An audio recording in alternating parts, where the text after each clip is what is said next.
বন্ধুরা, তোমরা যারা এসব একঘেয়েমি গল্প শুনতে শুনতে ক্লান্ত হয়েছ তাদের জন্য নিয়ে এসেছি একদম খোলামেলা অডিও গল্প। এসব অডিও গল্পের ওয়েবসাইটের লিংক কমেন্ট দেওয়া আছে, আর কিভাবে সাইটস থেকে গল্প শুনবে সেটা টিউটোরিয়াল দেওয়া হলো। সাইটে ঢোকার পরে এরকম বিজ্ঞাপন আসলে এখান থেকে কেটে দেবেন। যে গল্প শুনতে চান সেটাই ক্লিক করার পর যদি অন্য জায়গায় নিয়ে যায় তাহলে ব্যাক বাটন চাপ দিতে হবে, তারপর আবার গল্পের উপর ক্লিক করতে হবে, তারপর এই জায়গা থেকে প্লে বাটনে ক্লিক করতে হবে।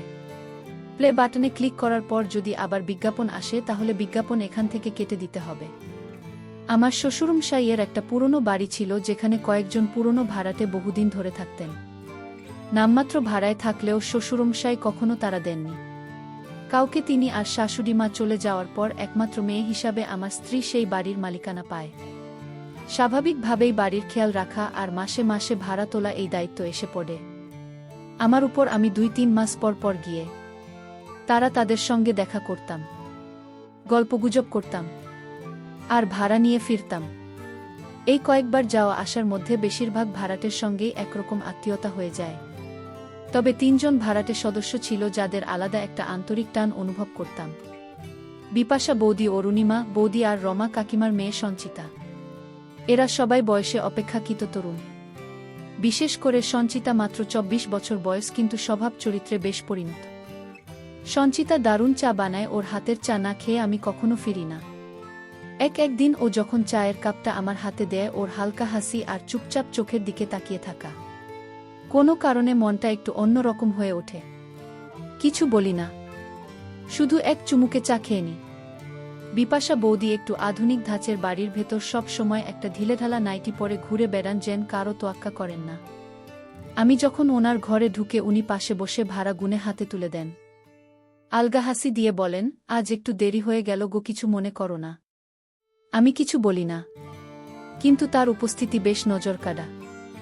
অরুণিমা বৌদি একটু গম্ভীর ধরনের, তবে মনটা নরম। ওনার স্বামী বাইরের শহরে কাজ করেন, মাসে একবার মাত্র বাড়ি আসেন। যখন আমি ভাড়া তুলতে যাই বৌদি সাধারণত শাড়ি পরে থাকেন, কিন্তু অনেক সময় দেখা যায় আঁচলটা গুছিয়ে রাখতে পারেন না ঠিকঠাক। আমি চুপচাপ মাথা নিচু করে থাকি, কিন্তু উনি হয়তো টের পান। আমি একটু অস্বস্তিতে পড়ে যাই। উনি তখন মুচকি হেসে বলেন, চা খাবে 1 কাপ? আজকে কেউ বাড়ি নেই, আমি একা। একদিনের কথা, আমি গিয়েছি ভাড়া তুলতে, বৌদি একা ছিলেন। বললেন, আজ টাকাটা দেওয়া হচ্ছে না, পরে একদিন এসো। আমি বললাম, ঠিক আছে। পরের বার এসে নিয়ে নেব। কথা বলতে বলতেই হালকা গল্পে আমরা ঝুঁকে পড়ি। জানালা দিয়ে রোদ আসছে, ঘরটা একটু শান্ত, আর ওনার গলার স্বরে একটা আলাদা কোমলতা কাজ করছিল। আমি আর বাড়িয়ে কিছু বলিনি, শুধু চা খেয়ে উঠে এসেছি। একটু সময় পরেই অরুণিমার শাড়ির আঁচলটা ধীরে ধীরে একপাশে সরে গেল, আর ব্লাউজের সামনের কাপড়টা একটু হেলে পড়ে খানিকটা আলগা লাগল। আমি না চাইতেও তাকিয়ে পড়েছিলাম, চোখ ফিরিয়ে নিতে পারছিলাম না। অরুণিমা সেটা ঠিকই বুঝে নিল। মুখে হালকা এক দুষ্টু হাসিয়ে এনে বলল, সমর, বাড়ি ভাড়া দিতে পারো বা না পারো, আমি তোমায় খালি মুখে ফিরাব না। বন্ধুরা, ইউটিউবের গল্পগুলো শুনে মজা না পেলে আমার ওয়েবসাইটে দেওয়া গল্পগুলো শুনতে পারো। সেখানে প্রতিদিন খোলামেলা গল্প আপলোড করা হয়। কমেন্টে ওয়েবসাইটে লিংক দেওয়া আছে। আর একটা কথা, তুমি যখন আমার বয়সী তখন বৌদি না বলে শুধু অরুণিমা ডাকলে যেন বেশি ভাল লাগে।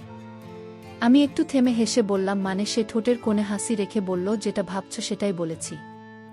ভয় পেজো না, আমি রাগ করব না। তার কথায় আমি থতমত খেয়ে গেলাম।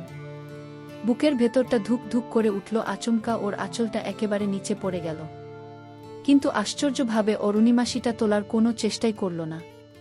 আমি অপ্রস্তুত হয়ে চোখ নামিয়ে ফেলতে চাইলেও পারলাম না। কিছুক্ষণ চুপ করে থেকে ও বলল, তুমি চাইলে এটা তুলে দিতে পারো, এতে তো কোনো ক্ষতি নেই, বরং সাহায্যই হবে। আমি দ্বিধায় পড়ে গেলাম। মনে হচ্ছিল কিছু একটা বলার দরকার ছিল, কিন্তু গলা দিয়ে কিছু বেরোচ্ছিল না। আমি দাঁড়িয়েছিলাম, আর অরুণিমা আমার চোখের দিকে তাকিয়ে বলল, এইভাবে দাঁড়িয়ে থাকলে তো হবে না।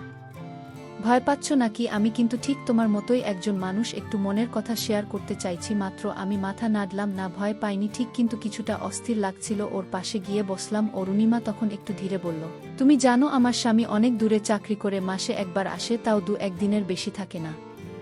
বাকি সময়টা আমি একা, কোনো কথা বলার মানুষ নেই। নিজের শরীর মন দুটোই চুপ করে পড়ে থাকে, আর এই নীরবতা খুব কষ্টের। আমি মনোযোগ দিয়ে শুনছিলাম, ওর চোখে যেন একটা চাপা অভিমান ছিল। তুমি যদি আমার বন্ধু হয়ে থাকো, অরুণিমা বলল, তাহলে বুঝবে সব নারীর দরকার শুধু স্পর্শ না, দরকার কারো মনোযোগ, আদর, যত্ন। আমি তো তোমার কাছ থেকে কোনো বড় কিছু চাইছি না, শুধু চাই কেউ একটু আমাকে মানুষ হিসেবে দেখুক, অনুভব করুক। আমি কিছু বললাম না, শুধু মাথা নিচু করে ওর পাশে বসে রইলাম। চারপাশে নীরবতা, জানালার বাইরে তখনও বাতাস বইছে, অরুণিমার কণ্ঠে হালকা কাঁপুনি, কিন্তু চোখে ছিল একরাশ আন্তরিকতা। আমরা দুজনেই কিছুক্ষণ চুপ করে বসে থাকলাম, কোনো কথা বললাম না, তবু যেন অনেক কিছু বলা হয়ে গেল। সেদিন বিকেলের পর থেকেই আমার আর অরুণিমা সম্পর্কটা যেন এক অদ্ভুত জায়গায় পৌঁছে গিয়েছিল। আমরা পরস্পরের কাছে একরকম স্বস্তি খুঁজে পেতাম। শারীরিক আকর্ষণ হয়তো ছিল, কিন্তু তার চেয়েও বড় ছিল একে অপরকে বোঝার চেষ্টা। আমি প্রায় সন্ধ্যার পর ওর ঘরে গিয়ে বসতাম, একটা চা একটু গলতো, আর মাঝে মাঝে নীরবতা। একদিন সন্ধ্যায় হঠাৎ অরুণিমা ফোন করে বলল, কি গো সমর, আমাকে একেবারে ভুলে গেলে? এদিকে মনটা খুব অস্থির হয়ে আছে, একা একা ভালো লাগে না। ওর গলায় কেমন যেন টান ছিল। আমি দেরি না করে সেদিনই চলে গেলাম। ঘরে ঢুকে একটু চমকে উঠলাম। অরুণিমার পাশে বসেছিল তার বান্ধবী বিপাশা, যাকে আমি আগেও কয়েকবার দেখেছি। দুজনেই খুব স্বাভাবিকভাবে বসেছিল, কিন্তু তাদের চোখে মুখে একটা চাপা উত্তেজনা কাজ করছিল, যেটা আমি আগে কখনো দেখিনি। আমার দিকে তাকিয়ে অরুণিমা মুচকি হেসে বলল, আজ তো আমি একা নই, আমার একমাত্র সত্যিকারের বান্ধবীকেও আজ ভাগ করে নিতে চাই তোমার সাথে। মানে ও আজ একটু ভালো সময় কাটাতে চায়। বিপাশাও একা থাকে, অনেক অভাব থাকে মনে। আমি একটু থমকে গেলাম, কিন্তু ওদের হাসিমুখ দেখে বুঝলাম কোনো জোর জবরদস্তি নয়, এ যেন একসাথে কিছু ভাগ করে নেওয়ার মতো। ঘরে বাতাসটা ভারী লাগছিল। আমি চুপচাপ গিয়ে বসতেই অরুণিমা আমার হাত ধরে বলল, ভাড়া তো আগেই মাফ করেছিলে, কিন্তু তুমি যে আমাকে কিছু দিয়েছিলে সেই দিন, সেটার কথা আজও মনে পড়ে। সেই ভালোবাসা, সেই যত্ন, ওটা পেলে ভাড়ার দরকারই পড়ে না। বিপাশা একটু লাজু পলায় বলল, আমিও কিন্তু চাই কেউ আমাকে একটু সময় দিক, কিছু অনুভব করুক। আমি কাউকে খুব বেশি চাই না, শুধু চাই কেউ যেন আমায় গুরুত্ব দেয়, পাশে থাকে। আমি অবাক হয়ে গেলাম।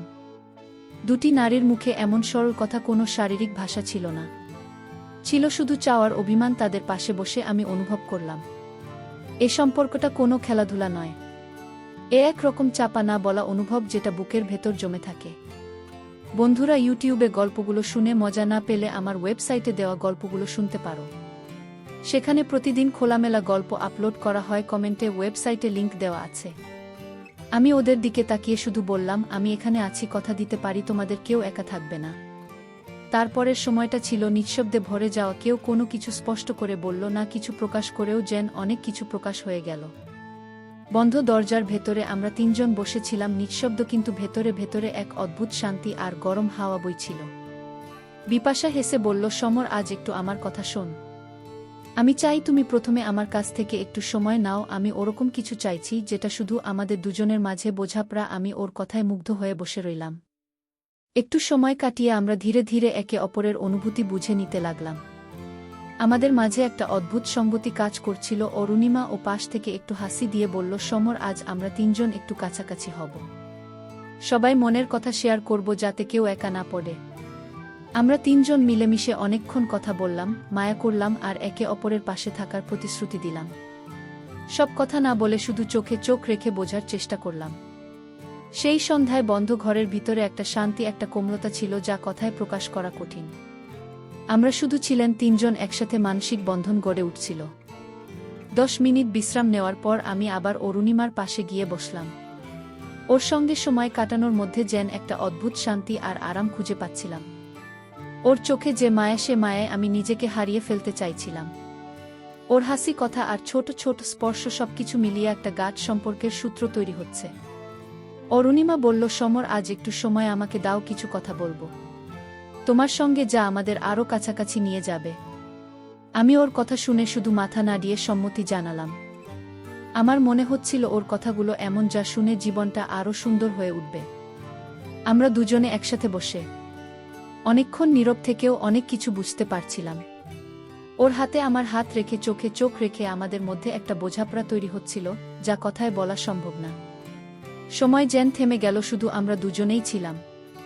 অরুণিমার গলার স্বর ছিল কোমল আর মন ছুঁয়ে যাওয়ার মতো। সে বলল, সমর, এই সময়গুলো খুব মূল্যবান। আমাদের জীবন যতই ব্যস্ত হোক, এসব মুহূর্তে আমরা একে অপরকে অনুভব করতে পারি, সেটা খুব দরকার। আমি এক প্রকার আত্মবিশ্বাসে ভরে উঠলাম। জানলাম ওর পাশে আমার ভালো আছি। ওর মৃদু হাসিতে ছিল এক ধরনের বিশ্বাস, যেটা আমাকে নতুন শক্তি দেয়া। আমি বুঝতে পারছিলাম শুধু কথা বলা নয়, এই সম্পর্কটা মানসিক বন্ধন, যেখানে বোঝাপড়া আর সম্মান মুখ্য। বিকেলটা ছিল এমন যখন শব্দ কম, অনুভূতি বেশি ছিল। আমরা দুজনেই জানতাম এই ছোট ছোট মুহূর্তগুলোর মধ্যে আমাদের ভবিষ্যতের একটা রং লুকিয়ে আছে। আমাদের জীবন হয়তো অনেক সমস্যায় ভরা, কিন্তু এই সম্পর্ক আমাদের শান্তি দিচ্ছে। সেই সন্ধ্যায় আমি অনুভব করেছিলাম, জীবনের সুখ আসলে বড় বড় কথা নয়, ছোট ছোট এই অনুভূতিগুলোই আসল সুখ। অরুণিমার পাশে বসে থাকা, ওর কথা শোনা, ওর হাসি দেখা, এই সবই আমার জীবনের সবচেয়ে বড় পাওয়া। আমি চুপচাপ বসেছিলাম, কিন্তু আমার মনে ছিল অনেক আশা আর স্বপ্ন, যা ওর সঙ্গে ভাগ করে নিতে চাই। আমরা দুজনেই বুঝেছিলাম জীবনের এই খুশির মুহূর্তগুলো ধরে রাখা খুব জরুরি। সেই সন্ধ্যার আলো নরম আর বাতাসে একটু ঠান্ডা ভাব ছিল। আমরা তিনজন, আমি, অরুণিমা আর বিপাশা, একসঙ্গে বসেছিলাম, চুপচাপ সময় কাটাচ্ছিলাম। কথা না, হয়তো খুব বেশি বললাম না, কিন্তু আমাদের চোখে চোখ রেখে বোঝাপড়া ছিল গভীর। জীবন কত কঠিন এনা হোক, এই মুহূর্তগুলো যেন একটু শান্তি আর ভালোবাসা নিয়ে আসে আমাদের মধ্যে। সেই দিন একটা অদ্ভুত বন্ধন গড়ে উঠেছিল, যা শুধু বয়ানের মাধ্যমে বোঝানো যাবে না। সেটা ছিল বিশ্বাস, ছিল মায়া, আর ছিল একে অপরের প্রতি গভীর শ্রদ্ধা। জীবনের ঝড় কিংবা পরীক্ষায় আমরা হয়তো হারিয়ে যাব, কিন্তু এই সম্পর্ক আমাদের পথ দেখাবে, মন শক্ত রাখবে। জীবন যেমনই হোক, আমরা তিনজন একে অপরের পাশে থাকার প্রতিশ্রুতি দিলাম। বুঝলাম সত্যিকারের সুখ কোনো বহুল আলোড়িত ঘটনা নয়, বরং ছোট ছোট ভালো মুহূর্তগুলোতে গিয়ে থাকে একটা হাসি, এক টুকরো সময়, আর একজনের জন্য খোলা মন। আমার মনে হলো এই গল্প শেষ নয়, বরং নতুন কোনো যাত্রার শুরু, যেখানে থাকবে ভালোবাসা, বিশ্বাস আর অম্লান বন্ধুত্বের বন্ধন। আর আমি জানি এই বন্ধনই আমাদের জীবনের সবচেয়ে বড় শক্তি হবে। তাই সেই সন্ধ্যা থেকে আমি ঠিক করলাম, যতই জীবনের পথ কঠিন হোক, আমরা একসাথে থাকব, একে অপরকে বুঝব, আর একে অপরের সুখে আনন্দ পাব।